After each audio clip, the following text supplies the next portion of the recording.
네, 강프로입니다. 자, KB금융부입니다. 자, KB금융을 포함해서 금융지주사들이 최근에 주가가 강합니다. 자, 다들 아실 겁니다. 1월 말에 밸류업 프로그램에 대해서 정부단에서 발표를 했죠. 근데 지금 지나와서 보니까 총선전이 아니었느냐, 좀 그런 얘기들이 나오고 있는데 저도 그렇게 생각이 듭니다. 그 뒤에 뭐 별다른 내용도 없었고 뭐 특별하게 오히려 실명 매물만 나오고 있는 그런 상황이에요. 그런데 거기서 주목을 받았었던 두 가지가 있습니다. 현대차, 기아차, 그리고 금융지주사. 이 두 가지가 가장 많이 주목을 받았었던 것 같아요. 왜?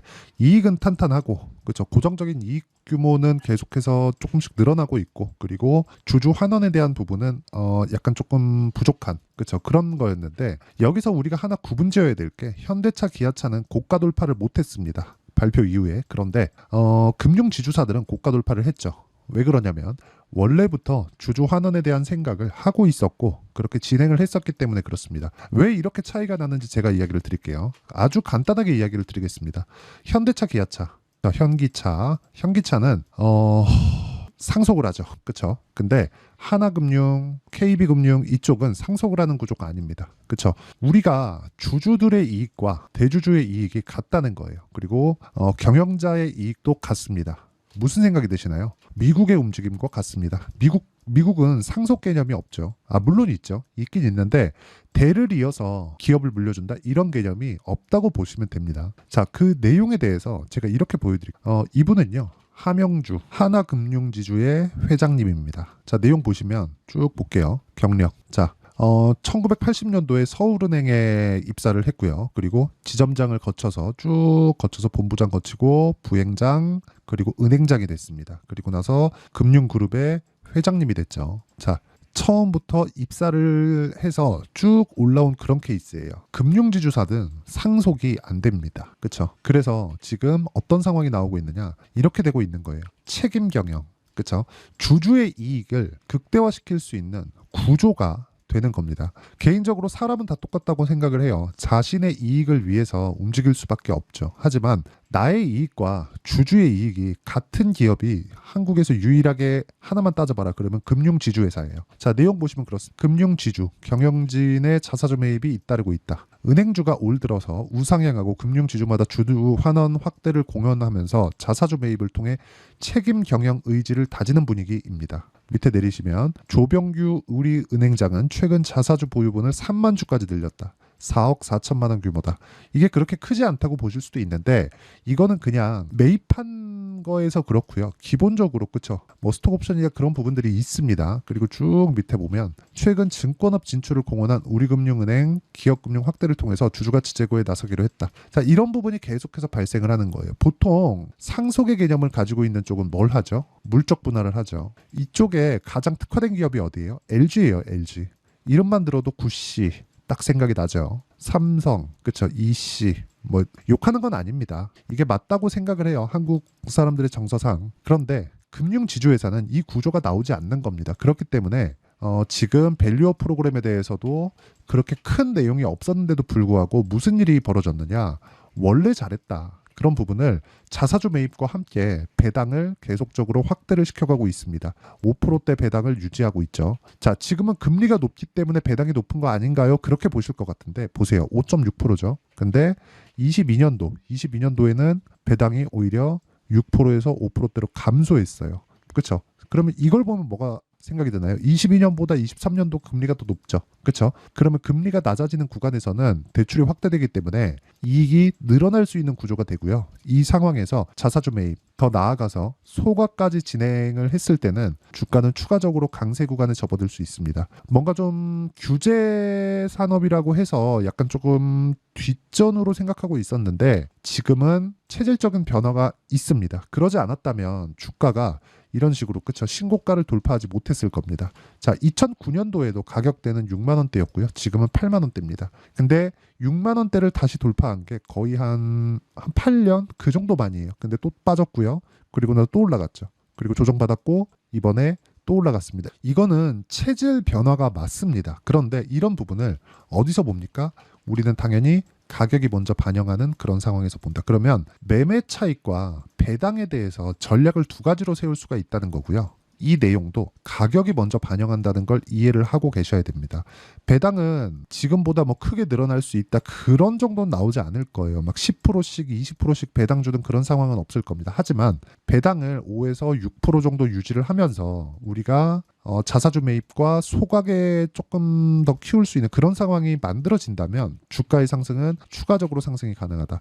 애플 같은 경우에도 그래요. 실적 안 좋아. 그런데 150조 규모의 자사주를 매입하고 소각한다는 내용을 발표하면서 애플의 주가가 회복하고 있죠. 주주의 이익을 생각한다는 게 이렇게 중요해서 그렇습니다. 근데 이런 부분을 정부 단에서 약간 조금 지지를 해주고 지원을 해주고 상법 개정이나 그런 부분을 맞춰줬으면 현대차, 기아차도 지금보다 훨씬 더 강할 수 있었을 텐데 그런 부분은 조금 아쉽지만 뭐 맞는 종목에 찾아가면 되니까 일단 그 금투세가 시작되기 전까지는 뭐 금투세가 내년에 될지 안 될지는 모르겠습니다. 원체 그 반발이 심하니까. 그래서 뭐 금투세가 되든 안 되든 간에 지금은 맞는 쪽으로 가는 게 맞다. 그렇죠? 주주 환원에 대한 부분은 금융주들은 애초에 진행하고 있었고 더 확대될 수 있는 그런 상황이 됐습니다.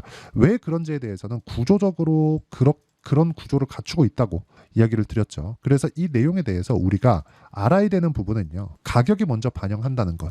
무조건. 그렇죠? 배당이 늘어나. 그러면 배당만큼 주가가 덜 올라야 되는 게 사실입니다. 왜 그런지 아십니까? 연말에 배당락 했을 때 그 배당락 지수 빠집니다. 왜? 기업에서 자금이 빠져나가니까 그만큼의 밸류에이션 조정을 거치는 거예요. 그래서 배당락일이라고 연말에 있죠. 근데 배당락일을 3개월마다 분기마다 합니다. 그렇죠? 분기마다 했는데도 불구하고 그렇죠?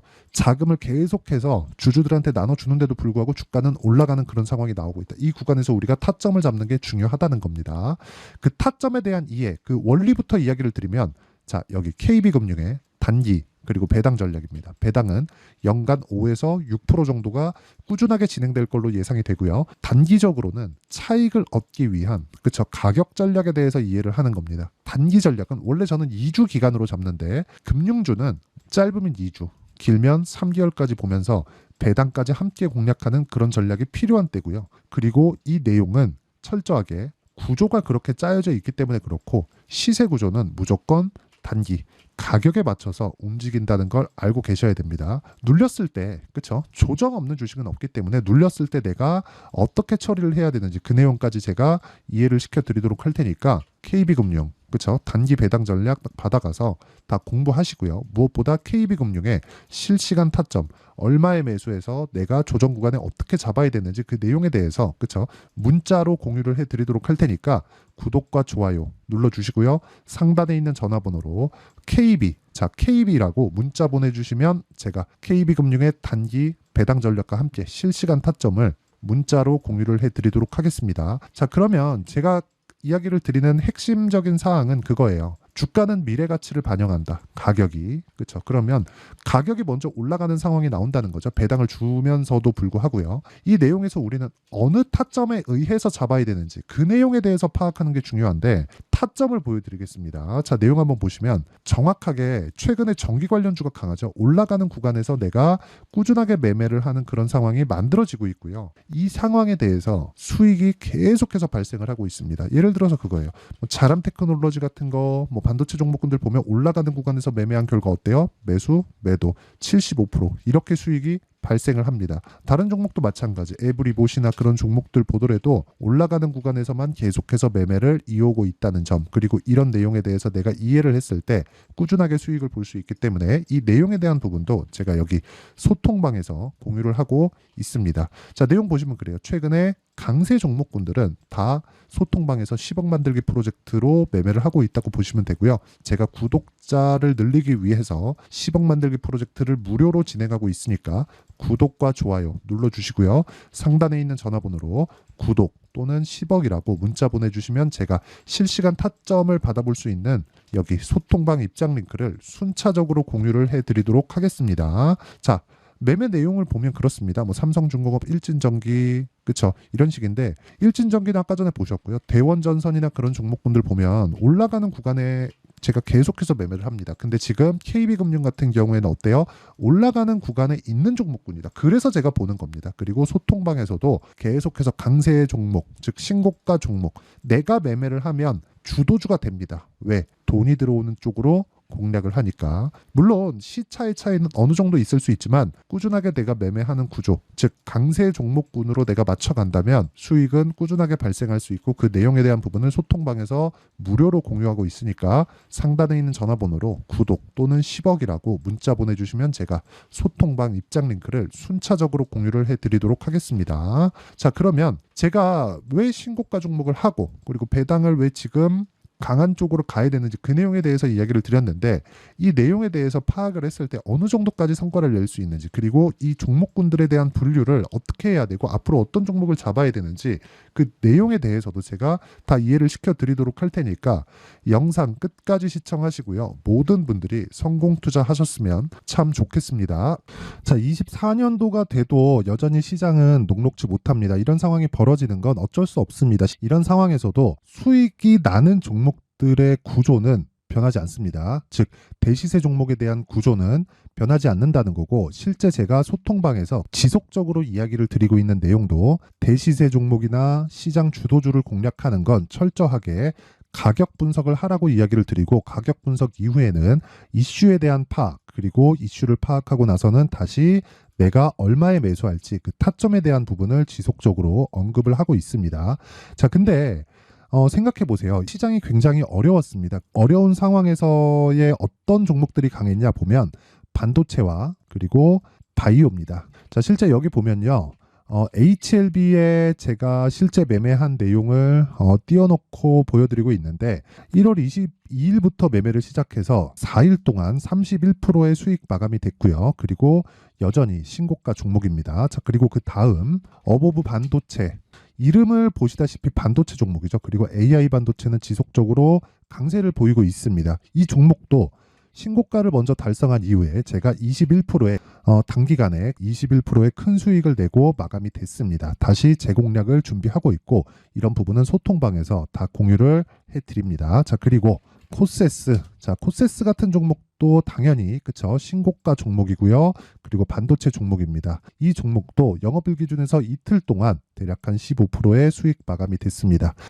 내용을 한번 보시면 어떻습니까? HLB를 포함해서 뭐 30%, 20%, 뭐 15% 이런 식의 수익이 지속적으로 발생하고 있는데, 이 세 종목 모두 다 신고가 종목이고 1월 달에 시장이 약세를 보이고 있는 구간에서도 강했었던 그런 종목입니다. 특징점이 하나 있는데, 그 이슈에 앞서서 가격이 먼저 반영했다는 거죠. 그렇게 제가 가격을 먼저 보고 이슈에 대해서 파악하는 이유는 결과적으로는 큰 시세를 먹기 위한 사전 준비 작업입니다. 실제로 큰 시세를 먹기 위해서 사전 준비 작업을 했을 때 여기 레인보우 로보틱스 127%, 그리고 ISC 98%, 그리고 한미반도체 97%의 큰 수익을 내는 상황을 만들 수 있습니다. 어떤 식으로 소통방에서 진행됐는지, 그쵸? 그 상황을 제가 이야기를 드린 건데, 이런 상황도요, 당연히 신고가를 공략했을 때 가능한 겁니다. 자, 그러면 이번에도 마찬가지입니다. 그쵸? 정부 주도의 코리아 디스카운트 해소 방안이 2월 달에 발표를 하고요. 그리고 2월 달에 발표된 내용을 토대로 주가가 움직이는 게 아니라 이미 움직인 내용이 있죠. 실제 이 내용은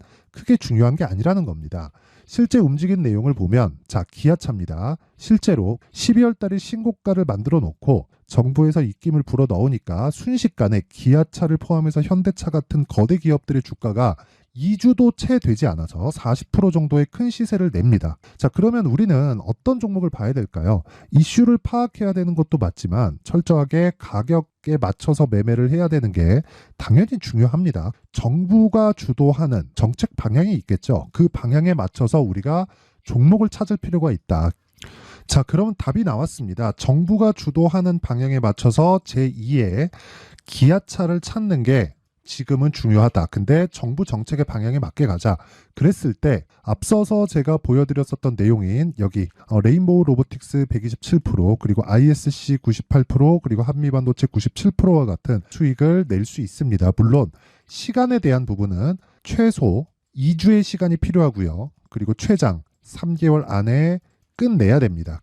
자, 기아차의 시세를 보셨던 것과 같이 2월 달에 정부 정책의 방향이 결정되고요. 바로 3월 달이면 시행입니다. 자, 그러면 우리는 거기에 맞춰서 당연히 종목을 찾아야 되고, 제가 제2의 기아차를 찾아놨습니다. 제가 아까 전에 소통방에서 이야기를 드렸었던 내용 다 공개를 해드렸는데 그 내용처럼 종목만 받고 싶다 하시는 분들은요. 상단에 있는 제 전화번호로 대시세, 자, 대시세라고 문자를 보내주시면 정부 정책의 방향에 맞는 종목을 모든 분들에게 무료로 공개를 해드리도록 하겠습니다. 자, 제가 원하는 건 채널 성장이 목적입니다. 자, 그래서 구독과 좋아요 꼭 좀 부탁드리고요. 모든 분들이 정부 정책에 맞는 방향으로 매매를 이어가서 큰 수익 보셨으면 좋겠습니다.